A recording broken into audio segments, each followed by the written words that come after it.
Oi, turmas, tudo bem? Aqui é o Hilário, monitor de vocês de farmacologia clínica no módulo de propedêutica. E hoje eu trouxe uma pequena revisão, da farmacologia clínica das tireoidopatias, em que eu achei importante abordar com vocês uma parte de anatomia, histologia, embriologia e fisiologia. Porque vários mecanismos desses fármacos que nós vamos utilizar para tratar tanto o hipotireoidismo quanto o hipertireoidismo vão estar relacionados, com parte da anatomia do paciente, com parte da sua fisiologia e por aí vai, tá? Então nós vamos começar com parte da anatomia. Nós entendemos que a glândula tireoide ela é uma glândula muito vascularizada e sensível que está presente na região anterior do pescoço, em que geralmente nós temos um lobo direito, um lobo esquerdo e o istmo. Em alguns pacientes nós podemos apresentar aquela alteração anatômica que é o lobo piramidal. Tudo bem? De forma embriológica, nós entendemos que a glândula tireoide é a primeira a surgir no corpo. Tá? Então, no embrião, quando nós temos cerca de 21 a 24 dias, por volta da terceira semana, essa glândula ela é formada e ela se origina no assoalho da cavidade oral primitiva.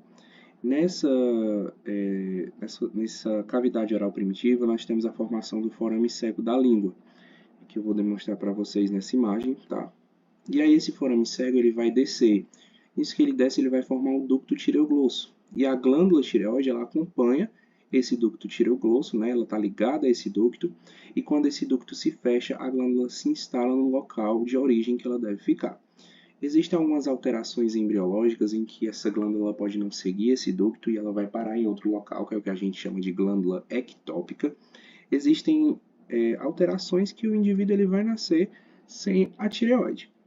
Então, essas são algumas razões para o indivíduo desenvolver o hipotireoidismo. E isso é importante que nós entendamos.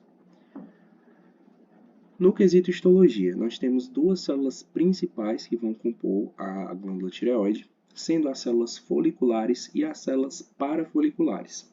As células foliculares vão ser aquelas que vão produzir os hormônios tireoidianos. Já as células parafoliculares elas vão ser as produtoras de calcitonina. Elas podem ser chamadas também de células C. Para que serve a calcitonina? Para inibir a reabsorção do tecido ósseo. Então, nós vamos ver aqui que as células foliculares elas se organizam em folículos tireoidianos e as parafoliculares estão entre os folículos, tá bom? O que acontece? Dentro do folículo tireoidiano, nós temos o colóide, que é o precursor dos hormônios tireoidianos, em que o colóide é composto por grande quantidade de tireoglobulina. E aí, quando o indivíduo está precisando de hormônio, a célula folicular ela reabsorve esse colóide e libera T3 e T4 no nosso organismo. Em alguns casos, esse indivíduo ele não vai conseguir fazer a reabsorção. E isso pode gerar o que a gente chama de bócio, que é um aumento da glândula, que muitas vezes vai ser generalizado, que nós chamamos de bócio difuso, E pode ser também um bócio localizado. Fisiologicamente, eu acredito que essa seja a parte mais importante para que vocês entendam, Então a gente vai falar aqui bem esmiuçado do que vocês precisam saber. Primeiro, nós temos que entender que tudo inicia com o estímulo hipotalâmico.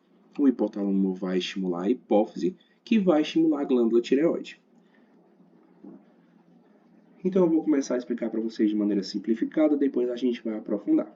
Tudo inicia com: eu preciso de estímulos para que meu hipotálamo seja ativado.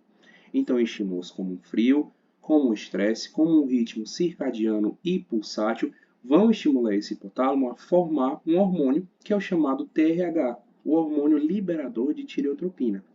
Esse TRH ele segue até a região anterior da hipófise, que é o que a gente chama de adenohipófise, e ele vai estimular que essa glândula ela produza o hormônio tireoestimulante, que é o que nós conhecemos como TSH.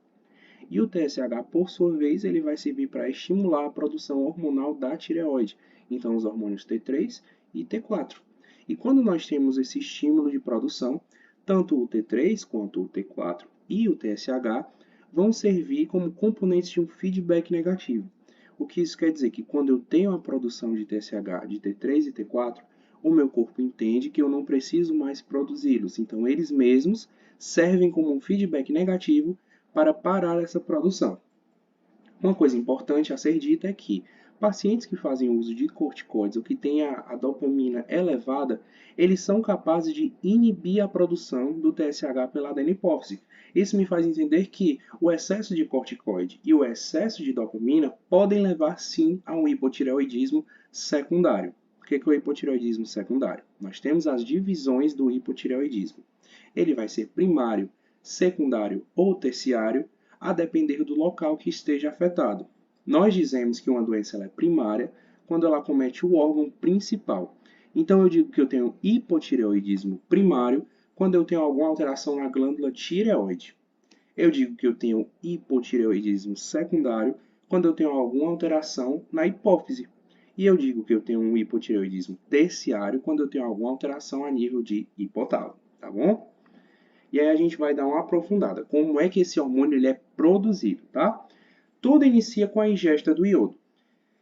Então, em tempos passados, alguns pacientes eles tendiam a desenvolver o hipotireoidismo pela baixa de iodo no seu corpo, precisando assim fazer uma reposição hormonal. Hoje em dia nós sabemos que existe uma suplementação de iodo no próprio sal de cozinha, então essa suplementação ela não é mais necessária, o indivíduo já ingere.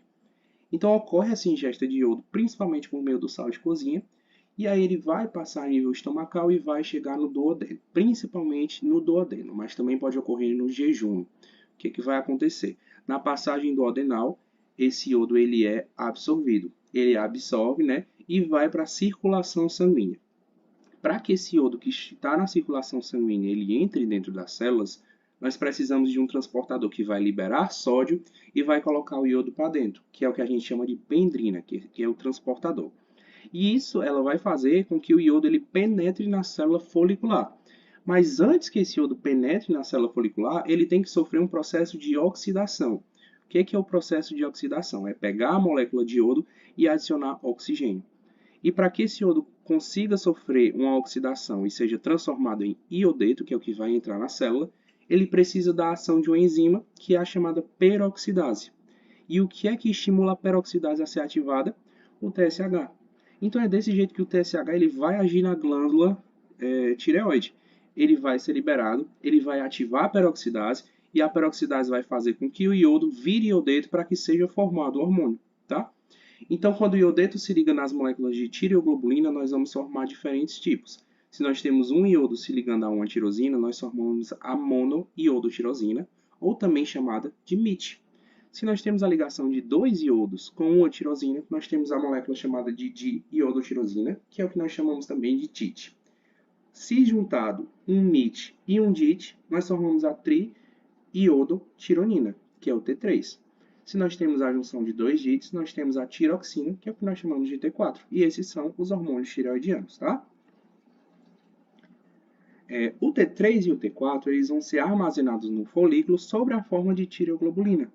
E essas células foliculares que vão circundar o folículo, elas vão captar a tireoglobulina por meio de endocitose e elas vão liberar na circulação em forma de T3 e T4. Por que nós dizemos que o T3 é a forma ativa? Porque quando liberados na circulação, existem receptores que vão se ligar a essas moléculas hormonais. Existe maior avidez pelo T4, enquanto que o T3 ele circula livre na circulação em sua maior parte. E é por isso que a gente fala que ele é a forma ativa, tá? A conversão do T4 e do T3 ela pode ocorrer a nível hepático e a nível renal, mas principalmente a nível renal por ação enzimática. E aí que a gente falou de fisiologia, a gente vai fazer uma correlação clínica. Por que é tão importante? A doença de Hashimoto é uma importante causa de hipotireoidismo. E como que ela acontece? Nós sabemos que ela é uma doença autoimune, então há a formação de anticorpos contra o próprio organismo, certo? E ele forma um anticorpo anti-tireoperoxidase. O que é que isso quer me dizer? Que ele quebra a peroxidase. Se eu tenho quebra de peroxidase, nós vimos que o iodo ele não vai ser transformado em iodeto. E assim ele não vai entrar na célula, então eu vou ter um bloqueio em uma fase essencial da produção hormonal. Então é dessa forma que acontece. E aí nós entramos na nossa farmacologia clínica. Vamos falar do hipotireoidismo. Como eu tinha dito para vocês, existe o hipotireoidismo primário, secundário e terciário. E o que vai ser, no geral, o hipotireoidismo é uma paciente que está com baixa nos hormônios tireoidianos, no T3 e no T4. salvo nos casos, né, de hipotireoidismo subclínico, que a gente vai falar um pouco mais na frente. Mas qual que vai ser o quadro clínico dessa paciente? É uma paciente com cabelo quebradiço, um cabelo seco, que tende a ter mais irritabilidade, que tende a estar mais cansada, que tende a ter uma pele áspera. E aí a gente vê aqui a tireoide diminuída, mas existem casos que a tireoide, mesmo no hipotireoidismo, ela pode estar aumentada, ou seja, com um bócio, tá? E o tratamento vai consistir basicamente na reposição hormonal. Mas aí a gente tem que ver que existem várias causas para o hipotireoidismo. A gente vê aqui a tireoidite de Hashimoto, né, que é aquela destruição autoimune da tireoide, em que o bócio ele pode estar presente numa fase mais precoce e ele vai sumir posteriormente, porque vai ser destruída a célula. E os graus de hipotireoidismo eles vão variar de acordo com a intensidade da doença, então pode ser de leve a moderado. Pode ser induzida por fármacos também, porque existem alguns fármacos que vão bloquear a formação do hormônio. Por exemplo, a amiodarona ela vai ser um fármaco que ela vai inibir, né, a transformação do T4 em T3. Então fica mais complicado, né, para o indivíduo ele conseguir ter essa ação hormonal. Então vai ter BOS e vai ser leve a moderado o grau de hipotireoidismo. A desormonogênese, né, é um comprometimento na síntese do T4. E isso ocorre por uma deficiência enzimática. Então, o paciente também vai ter BOS e também vai ter um grau variado de hipotireoidismo. Outros casos, como a radiação, o iodo 131, raios X, né, e a tireoidectomia, vão ser casos em que o indivíduo ele vai ter destruição em graus variados ou até a remoção da glândula. Então, o BOS vai estar ausente porque muitas vezes o indivíduo está com a glândula muito destruída ou ele nem glândula vai ter, né? E aí o hipotireoidismo ele vai ser grave porque não vai ter um meio para produzir esse hormônio. Quando o paciente ele já nasce com hipotireoidismo, é o que a gente chama de congênito, né, que é o cretinismo. Ou seja, ele pode nascer com atireoidismo, ele sem a glândula tireoide. Essa tireoide ela pode ser ectópica, que é o que a gente falou na parte da embriologia, tá? É por isso que faz sentido a gente falar um pouco sobre embriologia antes de entrar na farmaco. Deficiência de iodo, né? Anticorpos bloqueadores dos receptores de TSH, podendo ter o bócio ausente ou presente a depender da causa, tá? E o hipotireoidismo ele tende a ser grave. Secundária deficiência de TSH, se eu não tenho TSH estimulando, eu não tenho o iodo virando iodeto, eu não tenho a formação do hormônio. Tá? Então ele vai ser ausente, o bócio, e o grau de hipotireoidismo tende a ser leve nesses casos. E aí, como eu falei para vocês, o tratamento ele vai ser basicamente na reposição. Nós temos dois hormônios, a levotiroxina e a leutironina. A levotiroxina é o T4 e a leutironina é o T3. Por que o T4 ele é a droga de escolha? Primeiro, nós vamos saber que existem apresentações variadas, né, chegando de 25 a 200 microgramas pelo comprimido via oral. E nós vamos entender que essa droga ela é a droga de escolha porque ela tem um baixo custo, porque ela tem uma meia-vida de cerca de 7 dias, então isso garante uma estabilidade ao paciente. Eu quero dizer que se um paciente ele esqueceu, ele pode tomar no outro dia tranquilamente. Ele pode usar só uma dose ao dia dessa medicação, porque ela é uma dose que vai garantir meia-vida longa, né? E isso não anula o fato de que você está tomando T4, mas esse T4 ele ainda vai ser convertido em T3 no interior da célula, então vai ter sim a forma ativa. As formas genéricas desse fármaco, eles costumam ser bem aceitas. E as indicações são de manter a mesma marca para o paciente, tá? O T3, que é a leutironina, ela vai ser 3 a 4 vezes mais potente que o T4. Por que nós não escolhemos o T3? Existem vários motivos. Dentre eles, é uma droga que não está disponível no Brasil. É uma droga que, pela sua maior potência, ela tem mais risco de toxicidade, e isso entra também uma cardiotoxicidade, tá? Há dificuldade de monitorização, porque muitas vezes o paciente ele precisa fazer muitas vezes ao dia o uso desse fármaco, e a meia-vida dela é curta, em torno de 24 horas, então 7 vezes menos, né, uma meia-vida do que a do T4. E aí a farmacocinética. Aqui nós vamos entender um pouco do porquê que o metabolismo, que a absorção, por que esse fármaco ele tende a não agir da maneira correta. Então, em casos de acloridria, de doença celíaca, de doença de Crohn, intolerância à lactose, o mixedema grave, nós vamos ter um comprometimento na absorção hormonal. Então, eu não vou ter a mesma ação. Em caso de uso de alguns fármacos, nós vamos ter o aumento do metabolismo dos hormônios. Então, eles vão ser quebrados mais rápido. Fármacos como a rifampicina, o fenobarbital, os inibidores da tirosina quinase, né? Os inibidores da protease, a carbamazepina e a fenitoína, são alguns exemplos. Em casos de gravidez, estrogênios ou contraceptivos orais, nós vamos ter um aumento da ligação dos hormônios ATGB, tá? E no caso do iodo e da amiodarona, nós vamos ter uma inibição da síntese e nós podemos ter também a indução ou até o avanço de doenças autoimunes, tá? Como que vai ocorrer o tratamento? Para que nós escolhamos a dose para esse paciente, nós vamos ter que saber primeiro a idade do paciente, o peso e o perfil desse paciente. Isso me faz entender que um paciente adulto, em idade jovem, não vai usar a mesma dose que um idoso, que não vai usar a mesma dose de uma gestante, tá? Nós tendemos a iniciar com baixas doses, né?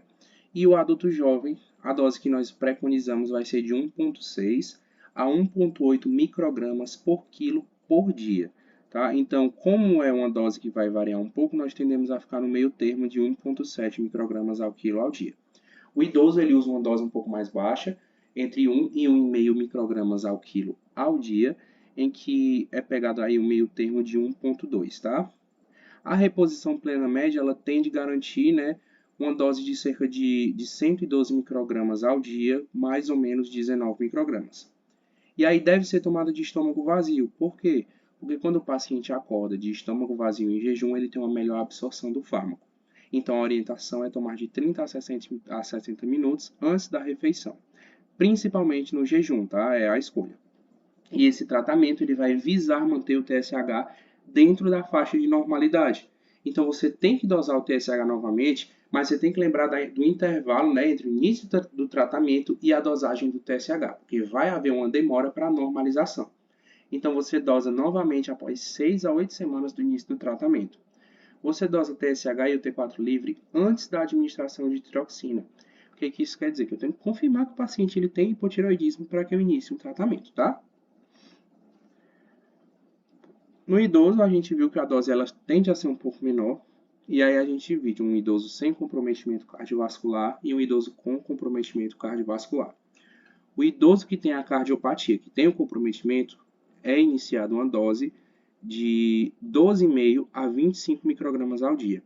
Um idoso sem comprometimento inicia com 50 microgramas ao dia. E aí o que tende a ser feito é aumentar de 12,5 a 25 microgramas ao dia até um estado de eutireoidismo, o que leva em média aí cerca de 6 a 8 semanas, tá? Na gestante, ela vai precisar de uma dose aumentada. Então, é aumentado em cerca de 25 a 30% da dose que ela já toma. E isso nós levamos em consideração se nós sabemos que a paciente ela já tem o hipotireoidismo. Se ela descobriu durante a gestação, é indicado iniciar de 2 a 2,4 microgramas ao quilo ao dia, tá? E aí a meta é manter o TSH no primeiro trimestre entre 0,1 e 2,5, no segundo trimestre entre 0,2 e 3 e no terceiro trimestre entre 0,3 e 3. O hipotireoidismo subclínico, né, quando ocorre aqueles níveis elevados de TSH e níveis normais do hormônio tireoidiano. Isso me diz que existe alguma alteração, que o paciente está precisando se esforçar mais, ele está precisando produzir mais TSH para que eu consiga produzir o T3 e o T4 que ele antes produzia com bem menos TSH. Ou seja, o corpo dele ainda está se esforçando e ainda está compensando. Então, muitas vezes, por ele ter os níveis normais do hormônio tireoidiano, o paciente ele vai ser assintomático. Mas isso prediz que no futuro ele pode evoluir muito provavelmente a um caso, né, de hipotireoidismo pleno, tá? Então, as substâncias que podem diminuir a secreção do hormônio tireoidiano, a gente fala da amiodarona, né, que eu tinha dito para vocês, ela reduz a conversão do T4 em T3 e ela tem uma meia-vida enorme, gente, de 20 a 100 dias, tá? E quem que eu vou tratar? Se a pessoa tem hipotireoidismo subclínico, quem eu trato? Se o paciente ele tem TSH acima de 10, você trata. Ou se ele tem um TSH acima de 7 e ele tem um risco cardiovascular aumentado. Já se o paciente ele tem um TSH entre 4,5 e 10, você vai tratar se ele apresentar alguma dessas alterações.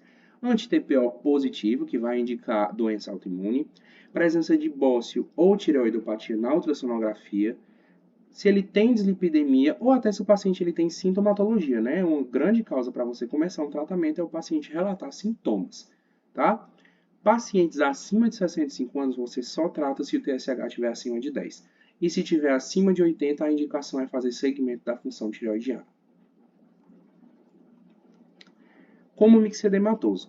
O comomixedematose é aquele estado grave de hipotireoidismo, que ele vai acontecer quando o paciente ele já está no hipotireoidismo grave, que ele está de longa duração, ou que ele não foi diagnosticado, ou que o tratamento dele está sendo, né, de maneira adequada.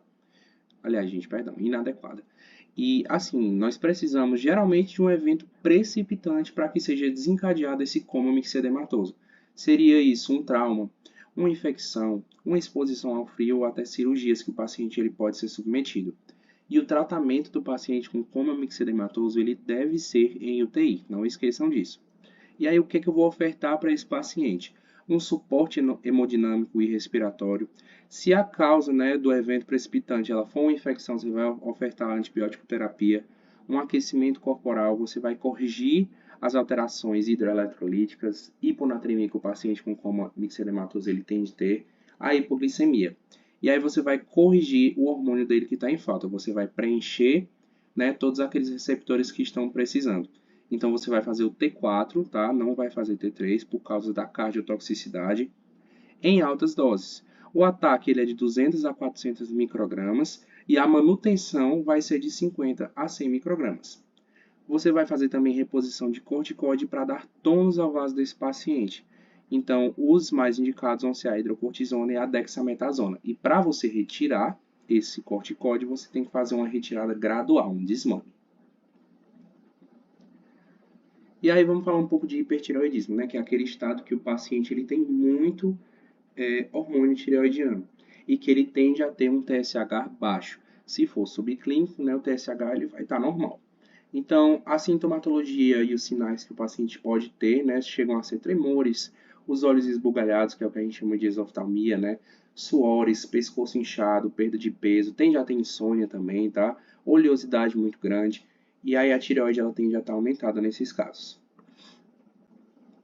O tratamento ele tem várias vias e nenhuma dessas vias vai ser a via correta. O que isso quer dizer? Que nenhum desses medicamentos ele vai tratar a causa, ele vai tratar os sintomas do paciente, tá? Aí nós vamos ter as cionamidas, que são muito usadas, os iodetos, que é o iodo, né, o iodo radioativo, os beta-bloqueadores e a tireoidectomia, geralmente em último caso, tá? As cionamidas, né, que nós vamos ter como exemplo o metimazol e o propiltiuracil, o mecanismo de ação delas vai ser de inibir as reações catalisadas pela tireoide peroxidase. Isso quer dizer que ela inibe a peroxidase de transformar o iodo em iodeto. Então não vai haver a formação do hormônio. Além disso, ela vai bloquear o acoplamento das iodotirosinas. Então ela não vai deixar com que o MIT se junte com o DIT e forme a triiodotironina, ou os dois DITs se juntem e formem a tiroxina. Então ela atua tanto na formação do hormônio quanto na junção desse hormônio, né? Então ela vai atuar em várias fases. Tem um efeito imunossupressor e inibe a desiodação periférica do T4 em T3. E o início de ação dela tende a ser com 2 a 4 semanas, tá? Vamos falar um pouco sobre dose. A dose inicial é a manutenção. Falando do metimazol, a dose inicial ela tende a ser de 10 a 40 mg. Em casos mais graves, pode chegar a 60 mg. No caso da manutenção, vai de 5 a 15 mg. O metimazol ele tem uma potência 10 vezes mais alta que o próprio tilracil e a tomada dele é de uma vez ao dia. No quesito gravidez, só é indicado o metimazol depois que a paciente passou das 16 semanas. Mas se ela está dando de mamar, né, se ela está em lactação, ela pode sim continuar o uso do fármaco e dar de mamar para o bebê. Ele é um fármaco menos indicado na crise tireotóxica, o mais indicado é o próprio tilracil, mas ele tem menos efeitos adversos em relação ao próprio tilracil. O propiltiuracil, ele vai ter a dose de ataque dele entre 100 e 400 mg, né? E a dose de manutenção de 50 a 200. Ele é 10 vezes menos potente que o metimazol e as tomadas dele vão ser de 2 a 3 vezes ao dia. Ele é a escolha de fármaco na gravidez até as 16 semanas. Então, se a paciente está em início de gravidez, ela vai para o propiltiuracil. Ele também está liberado à lactação. E ele é o fármaco mais preferível na crise tireotóxica. Por quê? Porque o propiltiuracil inibe a transformação do T4 em T3. Em contrapartida, né, ele tem efeitos adversos mais comuns em relação ao metimazol. Como é que a gente vai fazer o segmento? Nós vamos monitorar principalmente com o T4 livre. Por que não monitora mais com o TSH? Porque o TSH demora meses para normalizar. Então, você não vai saber se está sendo um tratamento efetivo se você estiver monitorando pelo TSH. Tá? O tempo de tratamento ele tende a ser de 1 a 2 anos, né, geralmente 1 ano e meio, e aí a remissão é de 30 a 50% dos casos. Se o paciente ele tem um TRAb elevado, né, que é um anticorpo, ele prediz que o paciente ele tem uma alta chance de contrair de novo o hipertireoidismo, então ele tem uma alta chance de recidiva. Os efeitos adversos vão ocorrer em 3 a 12% dos pacientes e a maioria é precoce e dose dependente. Isso quer dizer que se eu faço uma atualização na dose desse paciente, né, se eu diminuo a dose, ele tende a não ter mais os efeitos colaterais. Os mais comuns consistem no exantema pruriginoso maculopapular, que vai estar entre 4 e 6% dos pacientes. Pode apresentar também efeitos gastrointestinais, alterações no paladar, no caso do metimazol. Pode ter vasculite, hepatite e icterícia colestática. Pode ter a granulocitose, né, queda dos neutrófilos. E aí você pode usar também os beta-bloqueadores, que são fármacos utilizados mais no início do tratamento do hipertireoidismo, não passando de 3 a 4 semanas. Eles vão ser fármacos que vão servir para melhorar a frequência cardíaca desse paciente, vão diminuir os sintomas adrenérgicos que vão ser causados pelo hipertireoidismo. Então, tende aí a ter uma meta de deixar os batimentos cardíacos abaixo, né, de 90 batimentos por minuto. Geralmente, propranolol ou atenolol, tá? O tratamento com iodo radioativo é feito o uso do isótopo iodo 131 via oral, né, feita a tomada dele. E esse iodo ele emite raios beta, ou seja, ele é radioativo, destruindo as células do parênquima em poucas semanas. Ele tem fácil administração, boa eficácia e baixo custo, além de não causar dor. Ele não tem risco para as neoplasias secundárias, tá? A radiação que ela é liberada, ela vai mais só para as células da tireoide e ele é contraindicado para gestante e para lactante. A tireoidectomia é mais naqueles últimos casos, né, gente? Ela é indicada em, por exemplo, casos que recusem outro tipo de tratamento.